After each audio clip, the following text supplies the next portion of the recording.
오늘은 십자가의 진리의 위대함을 알라. 십자가 진리의 위대함을 알라. 이란 제목으로 말씀을 상고합니다. 오늘 주제가 바로 이 첫 단어에서 나오고 있는데, 여기 18절에 보면 시작이 십자가의 도가 그랬습니다. 이 도라는 말이 조금 우리에게는 익숙하지를 않고, 좀 우리 나라에서는 옛날에 도사들이 좀 생각나는 그런 단어인데,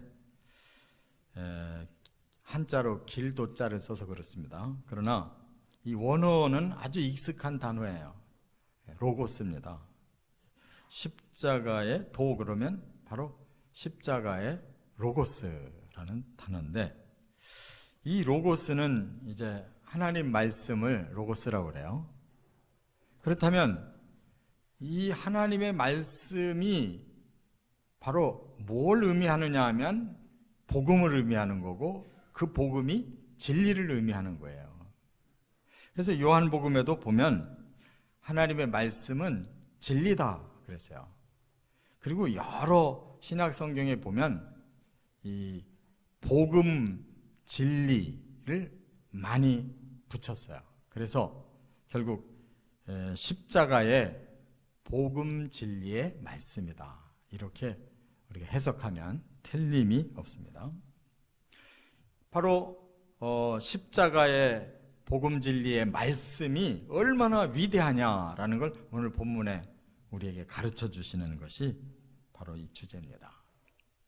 그런데 과연 이 십자가라는 단어가 왜 제일 먼저 이렇게 나왔느냐 하는 겁니다.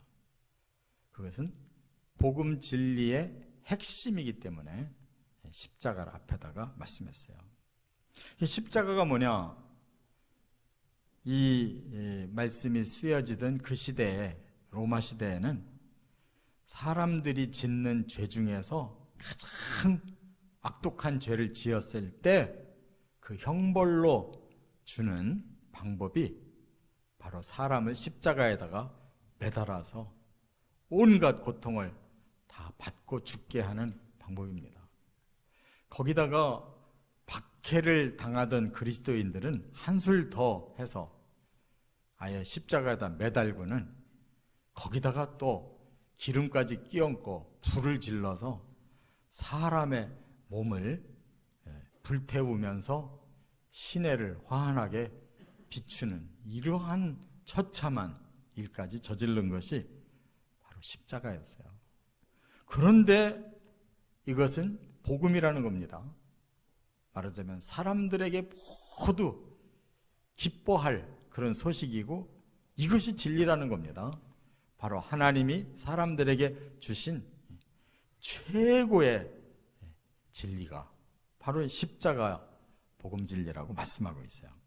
그렇다면 이 십자가는 사람들에게는 가장 흉측한 것인데 어찌 하나님께는 이것이 가장 위대한 것이냐? 바로 그 십자가에 예수님이 죽으셨기 때문이라는 겁니다. 죄인들이 죽었다면 그것은 너무나 부끄러운 일입니다. 그러나 하나님이 사람이 되셔서 오신 그 예수님이 죄가 없음에도 불구하고 십자가에 죽으신 것은 역설적으로 그만큼 악한 인류를 구원하기 위해 바로 하나님이신 예수님이 대신 인류의 죄값을 지고 희생의 사랑으로 우리에게 구원을 주시는 방법이었기 때문에 이보다 위대한 것은 없다, 이렇게 말씀한 것을 믿으시기 바랍니다.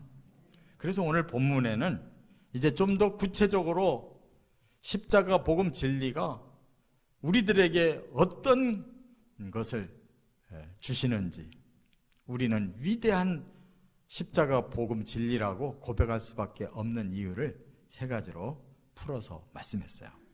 자, 첫째, 18절에 보면 멸망이 아니라 구원을 얻기 때문이다. 한번 18절 같이 읽겠습니다. 십자가의 도가 멸망하는 자들에게는 미련한 것이요 구원을 받는 우리에게는 하나님의 능력이라. 십자가의 도가 멸망하는 사람들에게는 미련하다. 이 말은 뭐냐면 많은 사람들이 십자가 안 믿는다는 거예요. 그건 미련하다고 말한다는 거예요.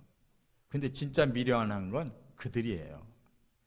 왜 십자가를 믿으면 될 걸 그걸 굳이 이 미련한 방법으로 무슨 구원을 받겠느냐 하다가 그들은 진짜 멸망을 받는다는 거예요. 그러나 반대로 십자가를 받아들이는 자들은 그것이 하나님의 놀라운 능력을 발휘해서 우리에게 구원을 주신다는 거예요. 이 역설적인 진리, 참으로 우리에게 이 십자가가 어떤 것인가를 깨달아야 된다는 거예요. 자, 하나님은 인류를 너무너무 사랑하셔서 인류를 위해서 이 세상을 창조하시고 인류에게 가장 복된 이러한 보금자리를 만들어 주셨는데 사탄이 들어와서 사람에게 죄를 넣어주고 타락시켜가지고 온통 죄인들이 가득한 세상이 되고 말았어요. 그러나 하나님은 다시 사람을 사랑하셔서 구원하고 싶으셔서 포기하지 않고 우리에게 구원의 길을 하나 열어주셨는데 그게 구약시대의 율법이었습니다. 사람들이 다 타락하고 엉망진창이 됐더라도 다시 하나님의 진리대로만 바르게 살면 구원하려고 진리의 법인 율법을 주셨단 말이에요. 그런데 그 많은 율법을 다 추려보면 10가지로 분류를 할 수 있어서 하나님이 사람들에게 더 알아듣기 쉽도록 10계명을 주셨어요. 그 10가지만 지키면 구원 받는다는 거예요. 근데 여러분, 그 10가지도 사람은 지킬 능력이 없는 거예요. 하나님을 경외하라고 그랬는데 수없이 많은 사람들이 하나님을 몰라요. 믿기를 싫어해요. 이웃을 사랑하라고 하셨는데 이웃을 사랑하기는커녕 자기를 위해서 이웃을 다 해치고 살고 있다는 말이에요. 그래서 하나님께서 그 율법을 거두시고 다시 사람을 구원할 방법을 새롭게 주셨는데 그게 바로 십자가의 복음 진리라 그 말씀이에요. 사람은 스스로 법을 지켜서 구원받을 가능성이 없어서 하나님께서 사람들이 생각하기에는 미련한 방법인 것 같아도 하나님이 일방적으로 사람을 구원을 시켜놓고 그들로 하여금 받아들이기만 하면 하나님이 다 구원하시려고 이처럼 놀라운 사랑으로 놀라운 은혜로 마련해 주신 것이 바로 이 십자가의 복음 진리라는 거예요. 우리가 겸손하게 그 하나님을 경외하고 하나님이 주신 구원의 이 도인 십자가만 받아들이면 그 모든 혜택이 우리에게 주어진다 그 말이에요. 그런데도 어쩌면 그렇게 사람들이 악한지, 얼마나 똑똑한 척을 하는지, 그렇게 시시한 십자가의 도 가지고 어떻게 사람이 구원받냐, 그거 너무 어이없는 짓 아니냐, 사람이 어떻게 그렇게 쉽게 구원받아, 뭔가 사람이 놀라운 능력을 행해서 구원에 이르러야지, 이렇게 거꾸로 생각한다 이 말이에요. 아직도 교만하고 사람들이 뭐든지 다 할 수 있을 것처럼 생각해서 십자가의 도를 아주 미련하게 내팽개치니까 자기들도 스스로 해결도 못하면서 십자가를 내팽개친 결과 멸망당한다는 거예요. 얼마나 안타깝습니까? 그렇기 때문에 하나님께서 오죽하면 사람을 위해서 대신 죗값을 치르는 의를 이루심으로 희생해서 끝까지 사랑으로 구원하시려는 그 귀한 마음을 깨달아야 될 줄 믿습니다. 그렇기 때문에 사람은 죄가 있어서 멸망당하는 게 아니에요. 그 죄를 이렇게 깨달을 줄을 모르고 여전히 교만으로 꽉 차 있기 때문에 구원을 못 받는 것입니다. 여기 미련이라는 말을 썼는데 이 모리아라고 그래요, 원어가. 이 말은 뭐냐면 너무 어리석고 바보스럽다는 거예요. 세상 사람들이 십자가를 보고 거꾸로 얘기한다는 말이에요. 자기들은 이렇게 똑똑한데 당신들은 왜 이렇게 어리석고 바보 같으냐? 어떻게 십자가가 사람을 구원한단 말이냐? 이렇게 본다는 거예요. 근데 반대로 하나님을 알고 진짜 그 구원을 받고 싶은 사람들이 이 십자가를 받아들이면 여기 보니까 구원을 얻는 능력이 된다는 거예요. 십자가를 받아들인 동시에 하나님이 놀라운 능력을 우리 안에 발휘하셔서 우리가 죄가 싹 사라져버리고 하나님 자녀가 되고 뿐만 아니라 천국까지도 우리의 영원한 집이 된다는 사실입니다. 여기 능력이라는 말을 디나미스라고 그러는데 이 말은 어디에서도 썼냐면 사도행전 1장 8절에 성령이 너희에게 임하시면 너희가 권능을 받고 한 말씀이 똑같은 디나미스예요. 하나님은 받아들이면 이 권능이 성령도 우리에게, 예수님도 우리에게, 성삼위 하나님이 이 모든 걸 다 해결해 주신다는 사실을 깨달으시기를 바랍니다. 두 번째, 19절부터 21절까지는 좀 더 자세하게 이렇게 말씀했어요. 이해하는 것이 아니라 믿는 것이기 때문이다 하는 거예요. 십자가를 사람들은 자기들의 이성으로 따져보려고 그래요. 그래서 이게 도대체 사람을 구원할 만한 것이 되느냐라는 것을 이해해야만 받아들이겠다는 거예요. 근데 하나님은 그게 아니에요.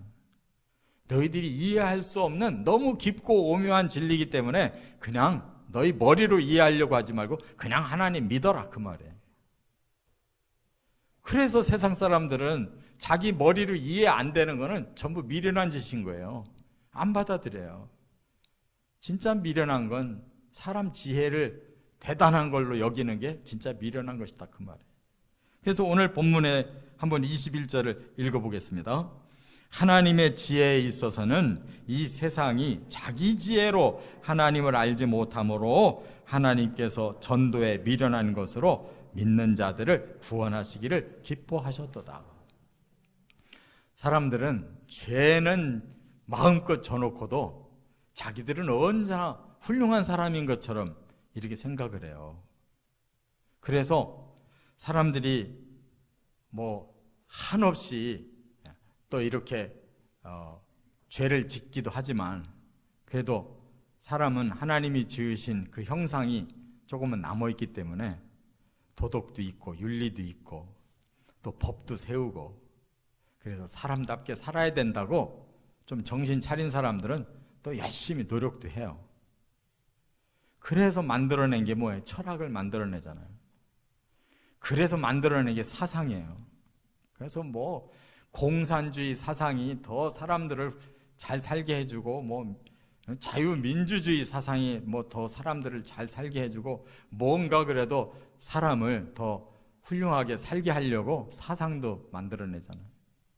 그 다음에 사람들이 종교도 만들어내요. 그래서 계속 종교가 창시됩니다. 이러한 종교를 믿고 거기에 잘 순응하면 구원받는다는 거예요. 그래서 수도 없는 종교가 일어나고 있어요.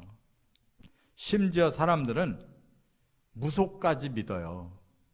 수많은 미신을 통해서 이렇게 살면 복받고 잘 되고 저렇게 살면 어떻고, 사람들의 생각은 이렇게 여러 가지인데 어째 하나님만큼은 그 지혜로 깨닫지를 못하냐 이거예요. 바로 하나님은 영으로 계시기 때문에 사람의 영이 작동해야 깨닫게 될 줄 믿습니다. 이 지정의만 가지고는 안 된다 이 말이에요. 바로 영이 막혀 있어요. 그게 사탄에게 놀아나는 거예요. 그렇기 때문에 바로 우리 사람은 자기 지혜를 믿고 끝까지 그걸로 뭔가를 이뤄보려고 철학을 탐구하고 사상을 사상을 받아들이고 종교에 심취하고 제 아무리 무속으로 뭔가 복을 받으려 할지라도 그거 가지고는 여전히 안 되는 거예요. 왜? 이 죄 문제가 해결이 안 되는데 어떻게 해결되냐는 말이에요. 그래서 하나님이 할 수 없이 그들의 지성에다가는 호소할 길이 없으니까 그냥 영으로 받아들이는 자를 구원하실 수밖에 없는 거예요. 그래서 지혜를 가지고 해보려고 하는 사람들은 이 복음을 전하는 것이 굉장히 미련한 방법이라고 생각하는 거예요. 뭔가 심오하게 좀 따져봐야 되고 뭔가 스스로 좀 고행도 하면서 뭔가 자선도 베풀면서 뭔가 사람이 뭔가 대단한 일을 해야 그 다음에 구원이 오지 않겠냐 이렇게 여전히 본다는 말이에요. 그런데 어쩔 수가 없어요. 사람의 지혜가 완벽하다면 모르지만 너무 어설픈 지혜, 조금 알면서 다 아는 것처럼 여전히 교만을 부리고 있기 때문에 그들 스스로는 구원의 길을 찾아낼 길이 없어요. 그래서 하나님이 할 수 없이 전도라고 하는 미련한 방법으로 구원의 길을 열어주셨다 그 말이에요. 그래서 20절에도 보면 지혜 있는 자가 어디 있느냐, 선비가 어디 있느냐, 이 세대의 변론가가 어디 있느냐, 하나님께서 이 세상의 지혜를 미련하게 하신 것이 아니냐 그랬어요. 사실 하나님이 미련하게 하신 게 아니고 사람들이 죄를 져가지고 스스로 미련해진 거예요. 그렇다면 어떻게 해야 구원받냐? 21절에 하나님의 지혜에 있어서는 이 세상이 자기 지혜로 하나님을 알지 못함으로 하나님께서 전도에 미련한 것으로 믿는 자들을 구원하시기를 기뻐하셨도다. 방법이 없어요. 전도를 통해서 우리의 영이 움직이기 시작하고 우리 마음의 믿음이 일어나기 시작하면 거기서부터 구원이 이루어지는 걸 깨달으시기 바랍니다. 히브리서에 보면 믿음으로 산 사람들을 쫙 명단을 밝혔는데 거기 보면 자기 지혜로 믿은 사람이 단 한 사람도 없어요. 그냥 하나님이 믿음을 주시는 거예요. 그래서 믿어지니까 믿는 거예요. 여러분, 사람은 절대 스스로 구원받을 수 없는 철저한 죄인이라는 사실을 깨닫고 하나님을 경외하는 가운데 하나님이 주신 믿음으로 구원받으시기를 바랍니다. 세 번째, 그럼에도 불구하고 믿는 사람들까지도 또 잘못을 저지르고 있어요. 여기 22절부터 25절에는 그 믿음이 찾는 것이 아니라 부르심을 받는 것이기 때문이라는 거예요.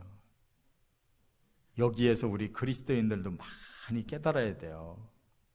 우리도 믿긴 믿겠는데 내가 찾아서 믿겠다고 이렇게 말을 해요.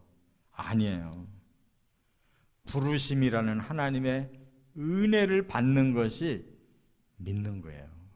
여기까지 들어가야 우리가 받는 십자가의 구원은 하나님의 위대하심이라는 것을 고백하게 될 줄 믿습니다. 여기 보면요, 24절을 한번 같이 읽어보겠습니다.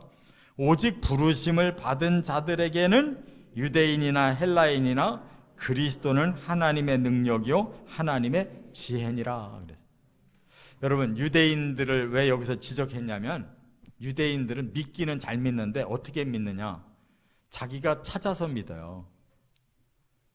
여전히 자기가 중심이 돼가지고 자기가 이해해야 믿으려고 그래요. 그래서 그들은 뭐를 찾냐면 메시아를 찾는데 메시아를 어떤 기준으로 찾냐면 기적을 일으키냐 못 일으키냐라는 기준을 가지고 메시아를 찾아서 믿으려고 그래요. 그렇기 때문에 예수님 앞에서 그들이 한 일이 뭐예요? 당신이 메시아라면 우리들에게 증거를 내놓으시오. 그러니까 예수님이 뭐라고 그랬어요? 너희가 나를 믿지 않으므로 내가 너희에게 기적을 주지 않겠다 그랬어요.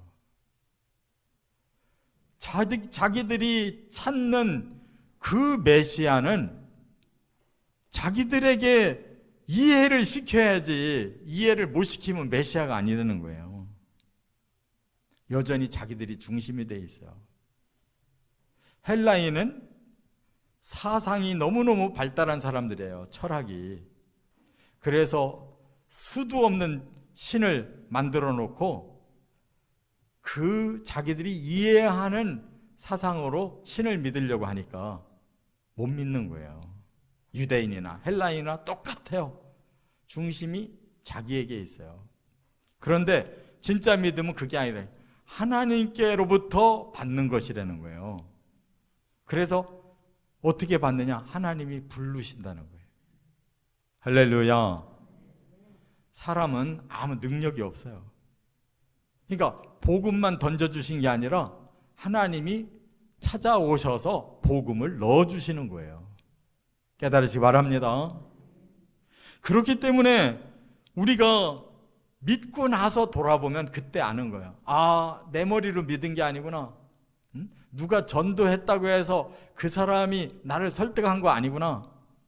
결과적으로 알고 보니까 하나님이 나를 구원하시려고 내 마음을 여시고 내 영을 여시고 그 놀라운 십자가 복음을 내 안에 믿어지게 해주셨구나라고 고백할 수밖에 없다는 거예요. 그래서 우리는 한마디로 이렇게 고백합니다. 모든 것이 하나님의 은혜와 은총이었습니다 라고 고백할 수밖에 없다는 거예요. 그래서 하나님의 능력이고 하나님의 지혜인 바로 예수 그리스도의 십자가만 우리에게 구원을 진정으로 준다는 거 확신하시기 바랍니다.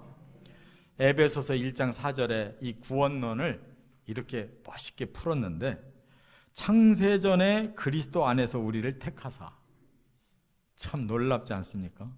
세상이 지어지기도 전에 하나님은 모든 걸 아시고 그리스도를 이 땅에 보내셔서 우리를 선택해서 구원하시려고 계획해 놓으셨다는 거예요. 그걸 우리는 믿고 나서 거꾸로 덧어서 창세전을 알게 된다는 거예요.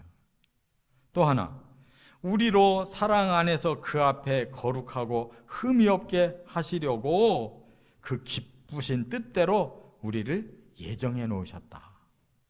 하나님이 우리를 죄에서 꺼내서 거룩한 하나님 자녀, 흠없는 하나님의 자녀, 하나님이 기뻐하시는 자를 만들려고 하나님이 그렇게 계획을 해놓으셨다라고 말씀한 거예요. 여러분, 우리가 살아가다가 몰랐는데 뭔가 내 아내가, 내 가족이, 누군가가 나를 위해서 뭔가를 이렇게 준비해 놨다는 걸 알면 얼마나 기쁘고 감사하겠어요. 근데 창세전에 그렇게 해놓으셨다는데 사람들이 너무 멀어서 그런지 구원받아도 감격이 없어요. 감격이 없어.